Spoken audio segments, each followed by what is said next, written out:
Mrs. Perkins won the prize, but I got in the biggest pickle at the county fair.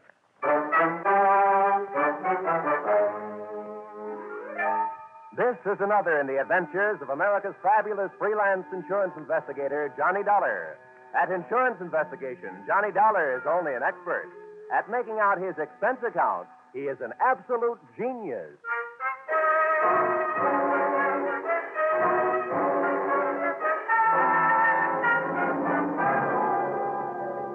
Expense account submitted by Special Investigator Johnny Dollar. To Home Office, Corinthian Liability and Bonding Company, Terminal Building, Hartford, Connecticut.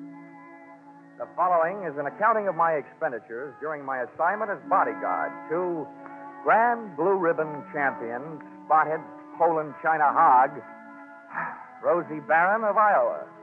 Or How You Cast My Pearls of Wisdom Before Swine. Or Out of the Fire into the Frying Pan. Expense account, item 1. $76.80. Train and bus fare, Hartford to the town of Carver, county seat of Carver County, Iowa. Expense account, item 2. $2.50. 1 Coke, 3 handkerchiefs, a bottle of salt tablets, and sunglasses, with which to combat the Corn Belt heat. Item 3, 6 bits. Jitney ride to the Carver County Fairground. Undoubtedly named that because the band I found in the midst of playing its afternoon concert was only spares. Hey, friend. How's that? I'm looking for a pig named Rosie Barron of Iowa. Tell me where I'll find his cage. Cage? They don't keep Rollo in no cage. Rollo? Who's he? Well, that's short for Rosie Barron of Iowa. Oh, yeah. Any fool would know that. Uh-huh. Can you tell me where he is? See that building over there, the livestock building? Yeah. You'll find Rollo in the swine wing. Swine wing? Uh-huh. Well, that conjures up a dainty picture. A flying pig. Afraid Rollo won't ever do much flying. Weighs 980. Oh, well, thanks a lot. Neighbor. Yeah? Why don't you try slipping out of that there coat? You won't find it near as sweaty. Oh, yeah. Thanks, Hiram. Oh, he didn't even wait to be my best friend. Hey! Wait, I'll come with you, neighbor. It was 96 in the shade, but things were getting hotter. Shots and screams from the livestock building were the only thing that could bring me on the run. With Hiram on my heels. Hey, what do you suppose that was? First, I ran into a stranger just outside the entrance. Get out of the way. Let me out of here. There's loose there. Then I ran into the door. Somebody do something. Don't just stand there. Where's the sheriff? Hey, Hiram, what happened? Well, didn't you see? Didn't you hear? That there woman's Mrs. Stewart. Somebody must have stole her diamond brooch. Oh, good. I was afraid somebody might have put the snatch on Rollo. Her husband owns Rollo. They must have been taking her pictures of Mrs. Stewart in the middle of a crowd. And when they had her smiling real pretty, them flash bulbs went off, and then somebody must have reached around from behind her, yanked the brooch, and started shooting a gun in there. That's a tried and true method of busting up a crowd to help make a getaway. Think anybody saw who did it? Couldn't. Yeah, those flashes would have had them blind as bats for a minute. There's the sheriff. What's his name? Well, that's Harry Blewett. Harry Blewett? Yeah. Sounds like a slogan from the Republican campaign. Hey, here, you. Wait a minute, let's go. When everybody around here's trying to get my coat off. Come on, Sheriff. Loose the haberdack. All right, now, never mind the fancy talk, young fella. I saw something pass between you and one of the thieves just outside the door. Oh, you're out of your mind. That guy bumped into me. He came crashing out of here, and I happened to be in the way. I'll bet you happen to be in the way. Accidentally, on purpose. Now, that's an early American comeback. But that's the way it was. Now, look, I won't ask you for a search warrant, Sheriff. You think I got the brooch on me? Start looking. All right, I will. All right. Yeah, now, in that pocket, cigarettes and a lighter. I see 'em. You see? Yeah. And in that pocket, handkerchiefs and salt tablets. Salt tablets? Mm-hmm. Now, why don't you look in my inside coat pocket? In there, you'll find my wallet and identification. I was coming to that. Well, Dollar, insurance investigator, Hartford, Connecticut. Well, what brought you out here? I'm a piggy sitter for the Corinthian Liability and Bonding Company. They wrote a policy for $25,000 on your friend Rollo, Rosie Barron of Iowa. Who ever heard of taking out a $25,000 insurance policy on a hog? I did. And right now I wish I hadn't. Some people pay high premiums for publicity, Sheriff. And that's what the Blue Ribbon Prime Packing Company is doing in this case. Now, may I have my wallet back? I want to count my money. Yeah, now, here. All right. Here's your wallet. You may think you're quite the joker, young fella, but I'm telling you right now, I'm going to keep an eye on you. I got a better idea than that, Harry. If I were you, I'd go looking for that photographer. Why? What'd he do? He took the picture. And there's just a chance the thief may be in it. Say, that gives me an idea. Sheriff, whoever says you aren't smart makes no mistake.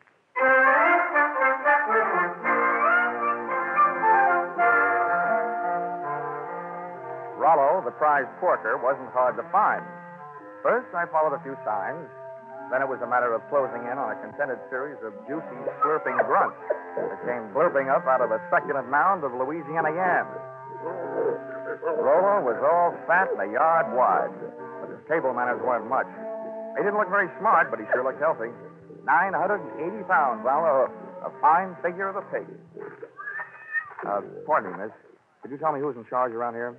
Well, just for the moment, I am. Well, I'm trying to find a Mr. Worthington Tiller, who I take it owns this monster. Monster? What? Oh, what's the matter? Have I said something wrong? You certainly have. And you've also said it to the wrong person. In case you don't know it, my name is Alva Anderson. Oh, my name is Johnny Dollar. How do you do? What's all this got to do with Rollo? Nothing. I just raised Rosie Barron of Iowa from a suckling, that's all. Kind of got away from you, didn't it? I'm sorry, Miss Anderson. I apologize. To you, too, Rollo. Sorry about the interruption, Miss Anderson. Some fool made off with my wife's diamond brooch. How's this excitement affecting Rollo?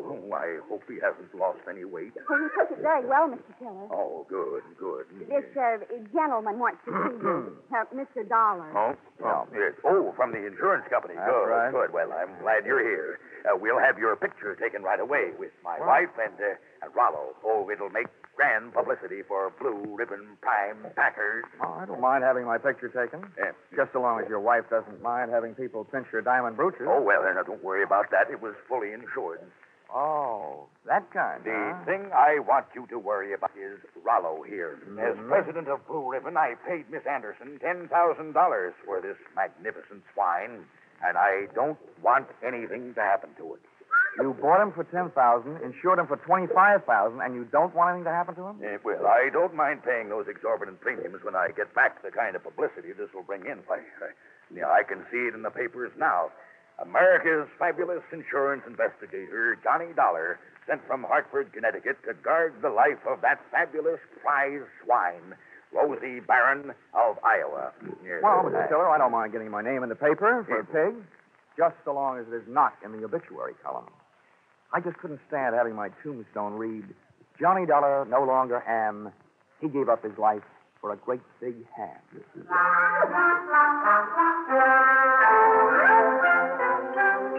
My tombstone tagline was over the head of Mr. Tiller, but it went over right nicely with Alva Anderson, who paid off with a smile.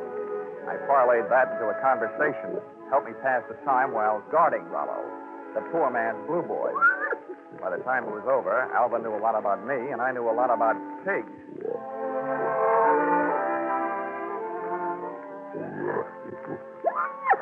You know, you have beautiful eyes, Alva.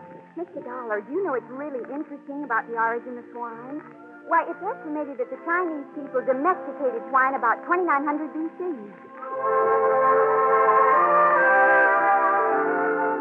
And not only that, but I'm sure you'd like Hartford. And, Mr. Dollar, you probably don't know this, but a pig is one of the most important food animals. It's an economical converter of grain and other feeds into body tissue, as the products of which furnish meat and fat for human consumption. Alva, darling, I'll only be in town for a little while. And not only that, but people who say that pigs are dirty don't know what they're talking about. Why, sanitation is essential to good health, rapid growth and development, and profitable production. Oh, Rollo, what have you got that I haven't got?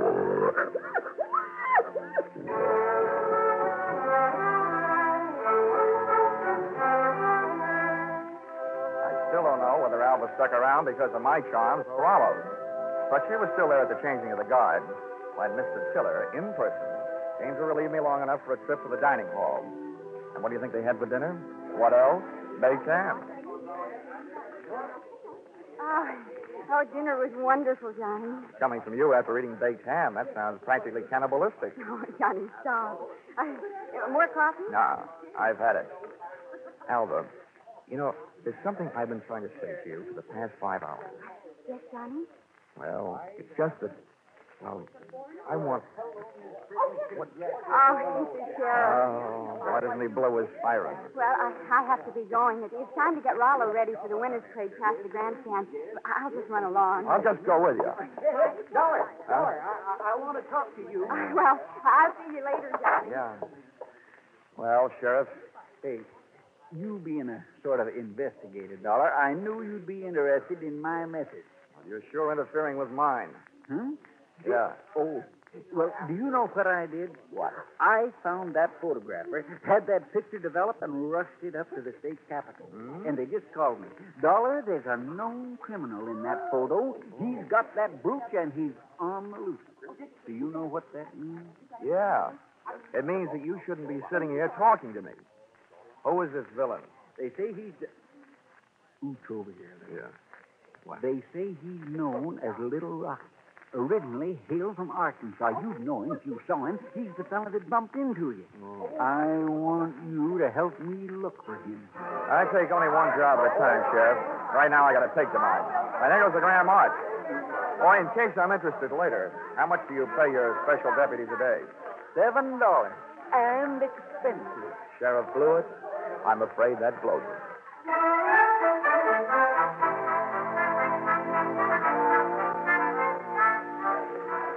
The Carver County pickle and pie winners were lining up to lead the Grand March. By the time I got to the grandstand, down at the tag end of the livestock echelon, there was a shiny white cab and trailer, sporting the markings and mottos of the Blue Ribbon Prime Packing Company. And high upon it, perched on a platform and surrounded by a sturdy iron railing, stood that champion, the pride of the pork set, Rollo, Rosie Barron of Iowa. It was lovely. It was divine. I had a feeling that swelled my heart with pride. Here they were, products of the American home and the American soil. A fanfare of foodstuffs flowing from the horn of plenty.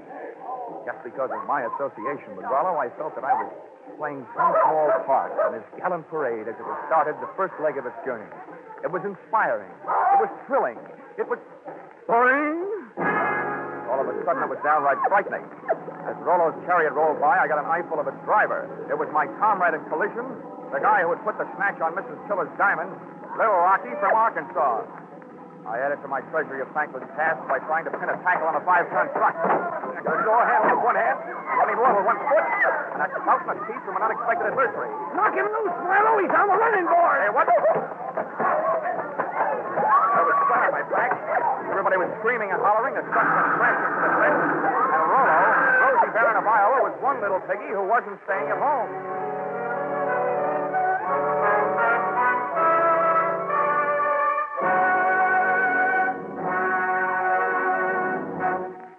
In just a moment, the second act of Johnny Dollar. But first, taking in the action from Johnny Dollar, are you? All right, that's good, because staying with CBS is the way you'll head straight for the big return from vacation 8 days from now, Monday the 29th, of Lux Radio Theater and all the other big Monday night CBS favorites. And by staying with CBS, you'll find more action later tonight with Bill Grant of Call the Police and with Sam Spade, who will be heard from on most of these same CBS stations. Now, with our star, Charles Russell, we return to the second act of yours truly, Johnny Dollar.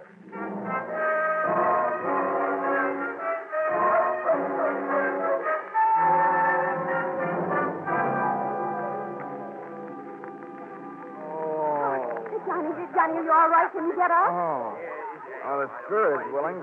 I'm not sure about my spine. Here, let me help. I'm the guy who goes around telling kiddies never to hitch rides on trucks. Well, nobody can say I didn't make a dent in Iowa. It was wonderful the way you tried. But what are you going to do now? Right now, I don't know.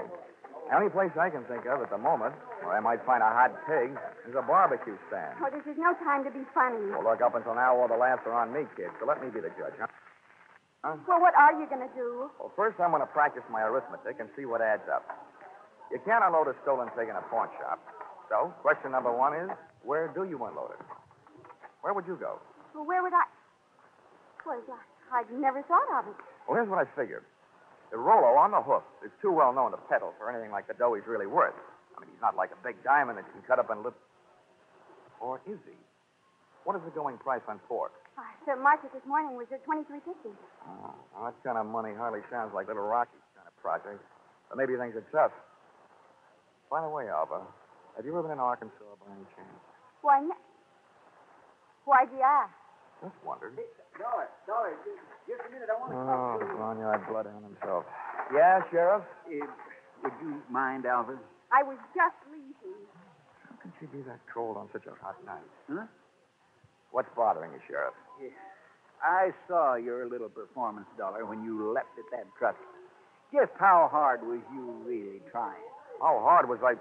I ought to punch you in the nose, badge or no badge. Now, don't you go getting huffy. I just want you to know that I don't fool easy. When I'm on a case, I'm suspicious of everybody. Yeah, that must be rough on your wife. How often do you have her in handcuffs? Huh? Well, Now, look, Sheriff, all I need from you is the use of a car so I can go looking for old Lardhead. No, you don't. There's enough missing around here as it is. Rollo, Miss Tiller's jewelry, and I ain't about to add a county vehicle to the mess. And besides, I want to keep an eye on you. Good. You might learn something. Come on. Here, wait a minute. Where are you going? Over to the Ferris wheel. That truck hasn't been off the fairgrounds more than a couple of minutes. I want to get a look at the countryside. Ferris wheel. Say, that gives me an idea. I hoped it would. Come on. Say, Sheriff, I don't know very much about this farm-side ferreting racket. Well, there's more to it than meets the eyes, I can tell you that. Oh, yeah, I bet there is. Tell me, didn't I see a feed trough on Rollo's truck with a lot of mash in it? Well, now, let's see. If he ate yams this afternoon, he'd eat mash tonight, all right. Does mash kick up any kind of a smell? Oh, sour swill. But the pig seems to like it. Uh-huh. How does this sound to you, Sheriff? Suppose right after you take your ride to the top of the Ferris wheel to case the countryside, we were to get ourselves a nice hungry pig. Say, that gives me an idea. We could take that pig and he could smell that mash in the air and sniff out the trail of that truck. Sheriff, if you aren't a genius, I wouldn't be surprised. Oh, Shaw. It was planting time in Iowa that night, at least for ideas. Two of which I had planted in the not-too-fertile mind of Sheriff Harry Blewett. And as long as it took us to walk from the trotting track to the Ferris wheel, it came harvest time for notion number one. Right this way for the big ride on the big wheel. Hurry, hurry, hurry. Okay, mister, okay. I'm the sheriff. I want you to run me up to the top of that wheel and hold me there long enough for me to get a look around. Oh, I'm sorry.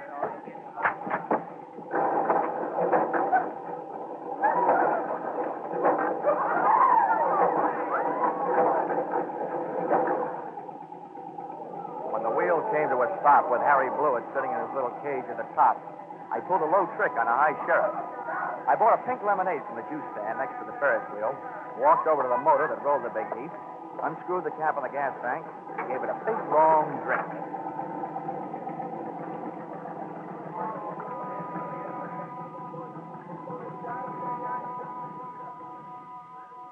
I hope it wasn't doing to people's stomachs what it did to that motor.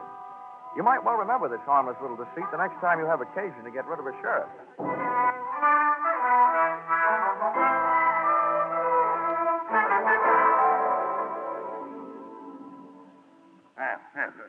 This kind of publicity is a little too expensive, Dollar. I demand that you do something. Now, don't worry, Mr. Tiller. I am going to do something. And I'll thank you to remember that the only ones who stand to get hurt right at this point are the insurance companies that wrote the policies on your pig and your wife's diamond brooch. Why, Worthington, I hadn't thought of that. Huh? Why should we worry? My brooch is insured for way over the value, dear. We hadn't... Hortense, you keep flapping that loud tongue of yours, the first thing you know, they'll be accusing us. Why, they wouldn't dare. Oh, yes, we would, Mrs. Tiller. It was just not the A time. $15,000 profit on a pig and whatever else you could make on your jewelry might make anybody the type, Mrs. Tiller. Now, see here, Dollar. I've had just about enough of your slanderous implications. I have a few thoughts you might profit by. Go ahead, Worthington. I'm always interested in profit, Killer. My father had the same thing happen to him back in 1902. That's right. Remember, dear? Yes. In Nebraska. He bought a prize pig at a fancy price. And then the scoundrel that sold it to him turned around and stole it back. There, see? See? What do you think of that? Would this be a suggestion that we throw the young lady who sold your pig to you in the pokey on the strength of something that happened 37 years ago? Well, That's for you to decide, Dollar. Right. Just don't say I didn't warn you. I see. If you don't have an orchid to pin on a young lady, try suspicion.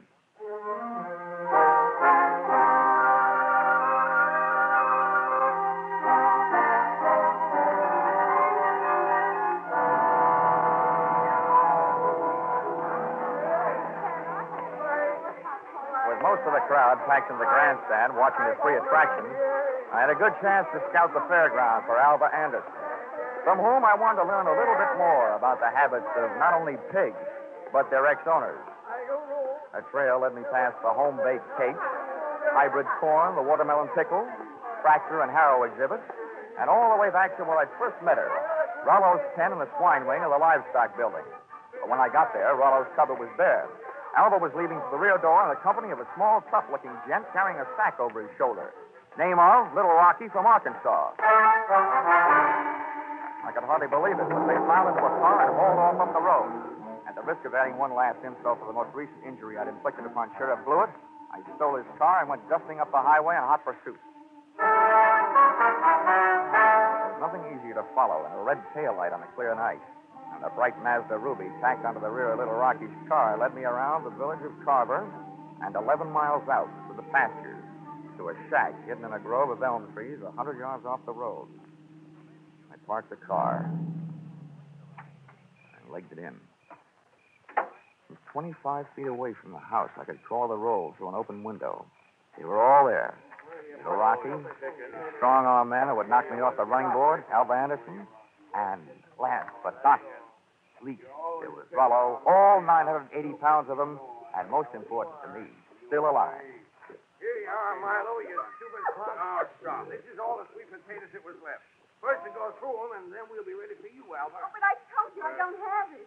We'll see about that later. Hey, Milo, don't get the porker excited. I didn't do Here, put the sack on the table. Then when we look at him, we throw him out the window and away from him. Now, hurry up. All right. Well, it ain't this one. Ain't this one either. Nope. Ain't this one. Shut up. Just look. Well, I just... And from now on, from you, no thinking. Anybody dumb enough to stash a $30,000 hunk of jewelry and pig food ought to go see a head doctor. Oh. Through the open window, I was being bombarded by sweet potatoes and fact. While making a getaway after ripping the brooch from Mrs. Tiller's throat, Little Rocky's accomplice had suffered a sudden attack of panic and had hidden the brooch in one of Rollo's lunchtime yams. Whether that yam was inside the piggy or out, they and I were apparently just on the verge of learning. That's done, I guess. Ain't here. Then that means... That means your little friend here had a $30,000 snack today, which right now is giving me a great big bellyache. You know all about pigs. What do we do about it? Well, Rocky was yellow. He wouldn't rub him out. Look who's talking. Here, take my 38 if you're so tough. Yeah, I thought so. Now shut up. Well, I ain't killing no piggy with him just standing there looking at me. If he'd only make a break for it, I'd mow him down. Now look, baby, we'll kill him if we got it. We want that chunk of ice and we want it fast. Milo, tease him into the corner with a sweet potato. We're throwing them all out the window. Oh, please, Mr. Rocky, You don't. shut up, too, and sit down. Close your eyes if you want to. Oh, please, Mr. Rocky. In the manner of Sheriff Blewett, I had an idea, given to me, of course, by Rocky. Alva was sitting in the corner, Rollo was scratching his side by rubbing it against the opposite, and Rocky and Milo were standing shoulder to shoulder in the middle of the room, ready to advance on him. I groped around in the dark until I found one of the yams, and taking the sweet potato delicately in my hand, I tossed it through the window so that it would roll to a point just behind Rocky and his pal Milo.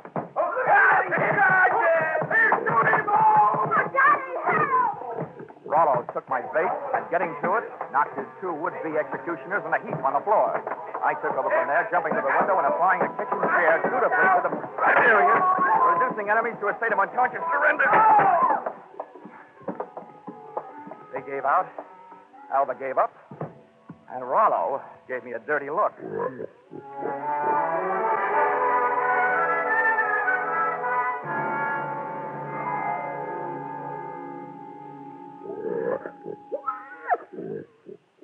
Well, Mr. Tiller, here he is.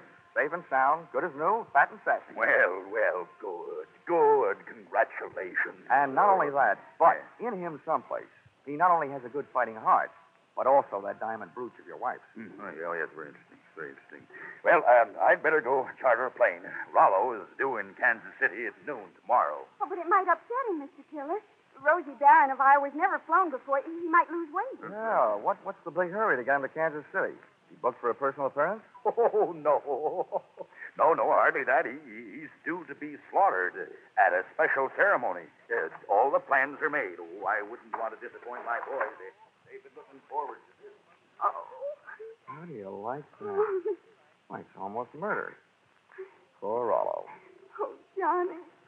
Come on, let's get out of here, Alva. Gosh, who would have ever thought I, Johnny Dollar, would ever gotten so attached to a pig?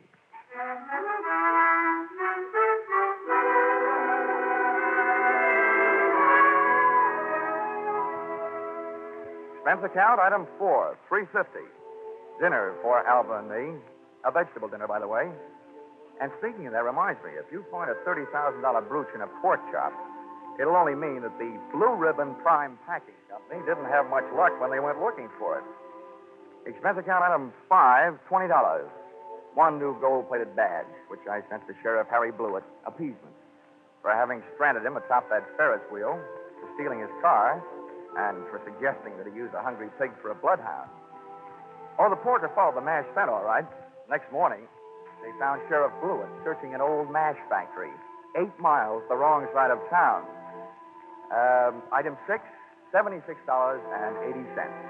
Bus and train fare, Carver, Iowa, back to Hartford, Connecticut.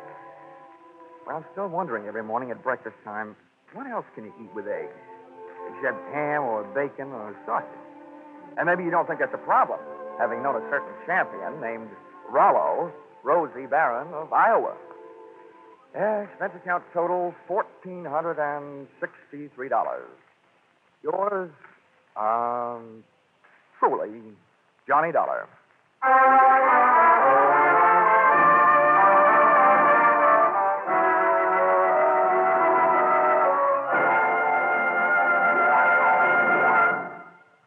Yours truly, Johnny Dollar, is produced and directed by Norman MacDonald and stars Charles Russell with script by Paul Dudley and Gil Dowd.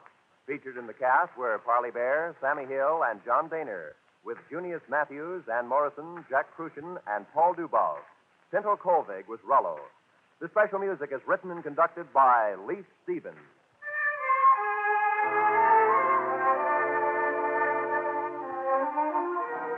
Be sure to be with us at the same time next week when another most unusual expense account is handed in by Yours truly, Johnny Dollar.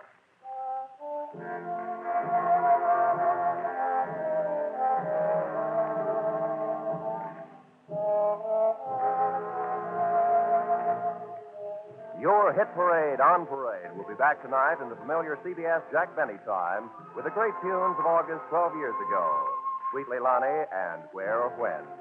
Many another still green in your memory will be among the hits you will hear. Speaking of hits, put down August 29th this year in your little book. That's when Arthur Godfrey and his talent scouts, the stars of Lux Radio Theater, My Friend Irma, and Bob Hawke return to join Inner Sanctum.